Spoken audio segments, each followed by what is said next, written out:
बिस्मिल्लाहिर्रहमानिर्रहीम। अस्सलाम वालेकुम। आप मेरा यूट्यूब चैनल देख रहे हैं। मेरा नाम होम्योपैथिक डॉक्टर शेख मोहम्मद अदनान चिश्ती। अरसा 22 साल से होम्योपैथिक प्रैक्टिस कर रहा हूँ। तो दोस्तों, आज का मेरा मटीरियम डिकी की जो मेडिसन है कास्टिकम, फालज की चोटी की दवा है। इसका फालज अमूमन दाएं जानब का होता है। ये अलामत बहुत अहम है। लेक्सस का बाएं जानब, लेकिन इसके अलावा मकामी फालजों में अक्सर कामयाब दवा है कास्टिकम।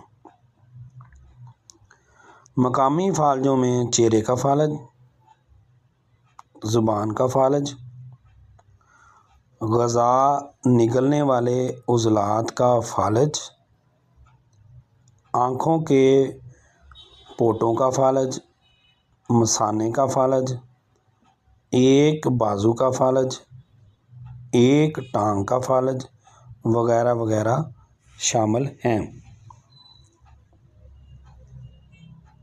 फालज अक्सर हाथ बीमारी की कमज़ोरी के नतीजे में मसलन डिफ्थीरिया के बाद पैदा हो जाता है। खांसी जिसके साथ पेशाब निकल जाता है, ये कास्टिकम की बड़ी अहम अलामत है। खांसी को ठंडा पानी पीने से आराम होता है। खांसी खुश्क होती है और बलगम खारिज नहीं होती।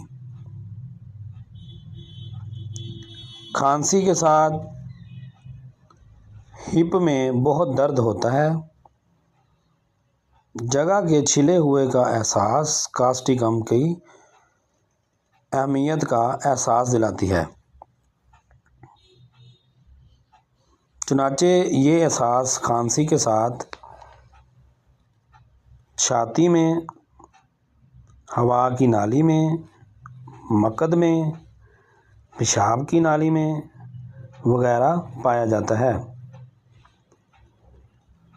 जोड़ों का खींचकर शक्ल उसकी बदल जाना, कब्ज़ बार बार, पखाने की नाकाम हाजत, नक्स व मीका की तरह खड़े होने पर पखाना ठीक आता है। खुश्क मौसम में तकलीफ़ात बढ़ जाती हैं। मरतूब मौसम में आराम रहता है। वज़ा